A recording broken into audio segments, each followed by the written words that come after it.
A Igreja do Diabo, de Machado de Assis. Capítulo 1. De uma ideia mirífica. Conta um velho manuscrito beneditino que o diabo, em certo dia, teve a ideia de fundar uma igreja. Embora os seus lucros fossem contínuos e grandes, sentia-se humilhado com o papel avulso que exercia desde séculos, sem organização, sem regras, sem cânones, sem ritual, sem nada. Vivia, por assim dizer, dos remanescentes divinos, dos descuidos e obséquios humanos. Nada fixo, nada regular. Por que não teria ele a sua igreja? Uma igreja do diabo era o meio eficaz de combater as outras religiões e destruí-las de uma vez. Vá, pois, uma igreja, concluiu ele. Escritura contra escritura, breviário contra breviário. Terei a minha missa, com vinho e pão à farta, as minhas prédicas, bulas, novenas e todo o demais aparelho eclesiástico. O meu credo será o núcleo universal dos espíritos, a minha igreja uma tenda de Abraão. E depois, enquanto as outras religiões se combatem e se dividem, a minha igreja será única. Não acharei diante de mim, nem Maomé, nem Lutero. Há muitos modos de afirmar, há só um de negar tudo. Dizendo isto, o diabo sacudiu a cabeça e estendeu os braços, com um gesto magnífico e varonil. Em seguida, lembrou-se de ir ter com Deus para comunicar-lhe a ideia e desafiá-lo. Levantou os olhos, acesos de ódio, ásperos de vingança, e disse consigo: vamos, é tempo. E rápido, batendo as asas, com tal estrondo que abalou todas as províncias do abismo, arrancou da sombra para o infinito azul. Capítulo 2. Entre Deus e o diabo. Deus recolhia um ancião, quando o diabo chegou ao céu. Os serafins que engrinaldavam o recém-chegado, detiveram-se logo, e o diabo deixou-se estar à entrada com os olhos no Senhor. Que me queres tu? Perguntou este. Não venho pelo vosso servo Fausto, respondeu o diabo rindo, mas por todos os Faustos do século e dos séculos. Explica-te. Senhor, a explicação é fácil, mas permiti que vos diga: recolhei primeiro esse bom velho, dai-lhe o melhor lugar, mandai que as mais afinadas cítaras e alaúdes o recebam com os mais divinos coros. Sabes o que ele fez? Perguntou o Senhor, com os olhos cheios de doçura. Não, mas provavelmente é dos últimos que virão ter convosco. Não tarda muito que o céu fique semelhante a uma casa vazia, por causa do preço, que é alto. Vou edificar uma hospedaria barata, em duas palavras, vou fundar uma igreja. Estou cansado da minha desorganização, do meu reinado casual e adventício. É tempo de obter a vitória final e completa. E então vim dizer-vos isto, com lealdade, para que me não acuseis de dissimulação. Boa ideia, não vos parece? Vieste dizê-la, não legitimá-la, advertiu o Senhor. Tendes razão, acudiu o diabo, mas o amor próprio gosta de ouvir o aplauso dos mestres. Verdade é que neste caso seria o aplauso de um mestre vencido, e uma tal exigência. Senhor, desço à terra, vou lançar a minha pedra fundamental. Vai! Quereis que venha anunciar-vos o remate da obra? Não é preciso, basta que me digas desde já por que motivo, cansado há tanto da tua desorganização, só agora pensaste em fundar uma igreja. O diabo sorriu com certo ar de escárnio e triunfo. Tinha alguma ideia cruel no espírito, algum reparo picante no alforje de memória, qualquer coisa que, nesse breve instante de eternidade, o fazia crer superior ao próprio Deus. Mas recolheu o riso, e disse: só agora concluí uma observação, começada desde alguns séculos, e é que as virtudes, filhas do céu, são em grande número comparáveis a rainhas, cujo manto de veludo rematasse em franjas de algodão. Ora, eu proponho-me a puxá-las por essa franja, e trazê-las todas para minha igreja, atrás delas virão as de seda pura. Velho retórico! Murmurou o Senhor. Olhai bem. Muitos corpos que ajoelham aos vossos pés, nos templos do mundo, trazem as anquinhas da sala e da rua, os rostos tingem-se do mesmo pó, os lenços cheiram aos mesmos cheiros, as pupilas centelham de curiosidade e devoção entre o livro santo e o bigode do pecado.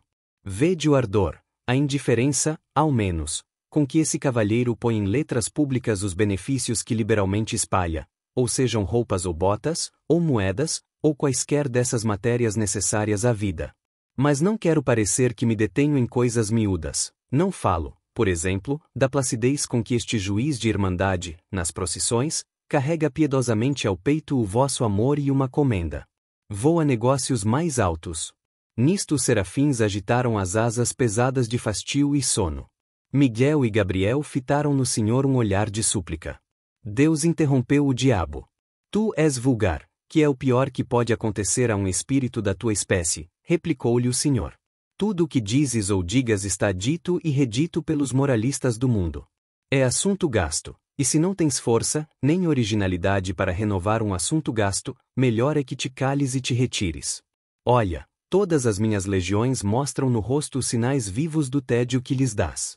Esse mesmo ancião parece enjoado, e sabes tu o que ele fez? Já vos disse que não. Depois de uma vida honesta, teve uma morte sublime.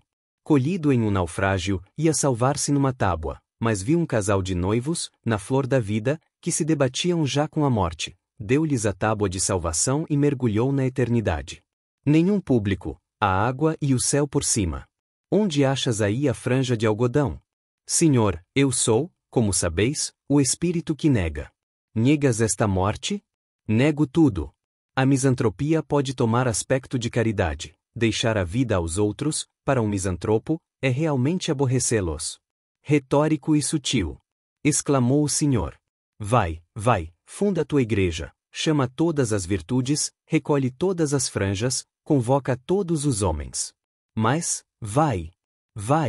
Debalde o diabo tentou proferir alguma coisa mais.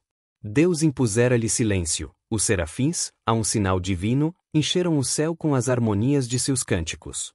O diabo sentiu, de repente, que se achava no ar, dobrou as asas, e, como um raio, caiu na terra. Capítulo 3. A boa nova aos homens. Uma vez na terra, o diabo não perdeu um minuto. Deu-se pressa em enfiar a cogula beneditina, como hábito de boa fama, e entrou a espalhar uma doutrina nova e extraordinária, com uma voz que reboava nas entranhas do século. Ele prometia aos seus discípulos e fiéis as delícias da terra, todas as glórias, os deleites mais íntimos. Confessava que era o diabo, mas confessava-o para retificar a noção que os homens tinham dele e desmentir as histórias que a seu respeito contavam as velhas beatas. Sim, sou o diabo, repetia ele, não o diabo das noites sulfúreas, dos contos soníferos, terror das crianças, mas o diabo verdadeiro e único, o próprio gênio da natureza, a que se deu aquele nome para arredá-lo do coração dos homens. Vede-me gentil e airoso. Sou o vosso verdadeiro pai. Vamos lá, tomai daquele nome, inventado para meu desdouro, fazei dele um troféu e um lábaro, e eu vos darei tudo. Era assim que falava, a princípio, para excitar o entusiasmo, espertar os indiferentes, congregar, em suma, as multidões ao pé de si. E elas vieram, e logo que vieram, o diabo passou a definir a doutrina. A doutrina era a que podia ser na boca de um espírito de negação. Isso quanto à substância, porque, acerca da forma, era umas vezes sutil, outras cínica e deslavada. Clamava ele que as virtudes aceitas deviam ser substituídas por outras, que eram as naturais e legítimas. A soberba, a luxúria, a preguiça foram reabilitadas, e assim também a avareza, que declarou não ser mais do que a mãe da economia, com a diferença que a mãe era robusta e a filha uma esgalgada. A ira tinha melhor defesa na existência de Homero. Sem o furor de Aquiles, não haveria Ilíada. Musa, canta a cólera de Aquiles, filho de Peleu.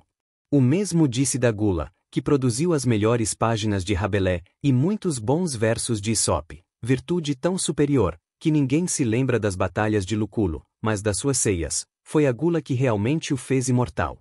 Mas, ainda pondo de lado essas razões de ordem literária ou histórica, para só mostrar o valor intrínseco daquela virtude, quem negaria que era muito melhor sentir na boca e no ventre os bons manjares, em grande cópia, do que os maus bocados, ou a saliva do jejum? Pela sua parte o diabo prometia substituir a vinha do Senhor, expressão metafórica, pela vinha do diabo, locução direta e verdadeira, pois não faltaria nunca aos seus com o fruto das mais belas cepas do mundo. Quanto à inveja, pregou friamente que era a virtude principal, origem de propriedades infinitas, virtude preciosa, que chegava a suprir todas as outras, e ao próprio talento. As turbas corriam atrás dele entusiasmadas. O diabo incutia-lhes, a grandes golpes de eloquência, toda a nova ordem de coisas, trocando a noção delas, fazendo amar as perversas e detestar as sãs. Nada mais curioso, por exemplo, do que a definição que ele dava da fraude. Chamava-lhe o braço esquerdo do homem, o braço direito era a força, e concluía: muitos homens são canhotos, eis tudo. Ora, ele não exigia que todos fossem canhotos, não era exclusivista. Que uns fossem canhotos, outros destros, aceitava todos, menos os que não fossem nada. A demonstração, porém, mais rigorosa e profunda, foi a da venalidade. Um casuísta do tempo chegou a confessar que era um monumento de lógica. A venalidade, disse o diabo, era o exercício de um direito superior a todos os direitos. Se tu podes vender a tua casa, o teu boi, o teu sapato, o teu chapéu, coisas que são tuas por uma razão jurídica e legal, mas que, em todo caso, estão fora de ti, como é que não podes vender a tua opinião, o teu voto, a tua palavra, a tua fé, coisas que são mais do que tuas, porque são a tua própria consciência, isto é, tu mesmo? Negá-lo é cair no absurdo e no contraditório. Pois não há mulheres que vendem os cabelos? Não pode um homem vender uma parte do seu sangue para transfundi-lo a outro homem anêmico? E o sangue e os cabelos, partes físicas, terão um privilégio que se nega ao caráter, à porção moral do homem? Demonstrado assim o princípio, o diabo não se demorou em expor as vantagens de ordem temporal ou pecuniária. Depois, mostrou ainda que, à vista do preconceito social, conviria dissimular o exercício de um direito tão legítimo, o que era exercer ao mesmo tempo a venalidade e a hipocrisia, isto é, merecer duplicadamente. E descia, e subia, examinava tudo, retificava tudo. Está claro que combateu o perdão das injúrias e outras máximas de brandura e cordialidade. Não proibiu formalmente a calúnia gratuita, mas induziu a exercê-la mediante retribuição, ou pecuniária, ou de outra espécie, nos casos, porém, em que ela fosse uma expansão imperiosa da força imaginativa, e nada mais, proibia receber nenhum salário, pois equivalia a fazer pagar a transpiração. Todas as formas de respeito foram condenadas por ele, como elementos possíveis de um certo decoro social e pessoal, salva, todavia, a única exceção do interesse. Mas essa mesma exceção foi logo eliminada, pela consideração de que o interesse, convertendo o respeito em simples adulação, era este o sentimento aplicado e não aquele. Para rematar a obra, entendeu o diabo que lhe cumpria cortar por toda a solidariedade humana. Com efeito, o amor do próximo era um obstáculo grave à nova instituição. Ele mostrou que essa regra era uma simples invenção de parasitas e negociantes insolváveis. Não se devia dar ao próximo senão indiferença, em alguns casos, ódio ou desprezo. Chegou mesmo à demonstração de que a noção de próximo era errada, e citava esta frase de um padre de Nápoles, aquele fino e letrado Galien, que escrevia a uma das marquesas do antigo regime: leve a breca o próximo. Não há próximo. A única hipótese em que ele permitia amar ao próximo era quando se tratasse de amar as damas alheias, porque essa espécie de amor tinha a particularidade de não ser outra coisa mais do que o amor do indivíduo a si mesmo. E como alguns discípulos achassem que uma tal explicação, por metafísica, escapava à compreensão das turbas, o diabo recorreu a um apólogo. 100 pessoas tomam ações de um banco, para as operações comuns, mas cada acionista não cuida realmente senão nos seus dividendos. É o que acontece aos adúlteros. Este apólogo foi incluído no livro da sabedoria. Capítulo 4. Franjas e franjas. A previsão do diabo verificou-se. Todas as virtudes cuja capa de veludo acabava em franja de algodão, uma vez puxadas pela franja, deitavam a capa às urtigas e vinham alistar-se na igreja nova. Atrás foram chegando as outras, e o tempo abençoou a instituição. A igreja fundara-se, a doutrina propagava-se. Não havia uma região do globo que não a conhecesse, uma língua que não a traduzisse, uma raça que não a amasse. O diabo alçou brados de triunfo. Um dia, porém, longos anos depois notou o diabo que muitos dos seus fiéis, às escondidas, praticavam as antigas virtudes. Não as praticavam todas, nem integralmente, mas algumas, por partes, e, como digo, as ocultas. Certos glutões recolhiam-se a comer frugalmente 3 ou 4 vezes por ano, justamente em dias de preceito católico. Muitos ávaros davam esmolas, à noite, ou nas ruas mal povoadas. Vários dilapidadores do erário restituíam-lhe pequenas quantias. Os fraudulentos falavam, uma ou outra vez, com o coração nas mãos, mas com o mesmo rosto dissimulado, para fazer crer que estavam embaçando os outros. A descoberta assombrou o diabo. Meteu-se a conhecer mais diretamente o mal, e viu que lavrava muito.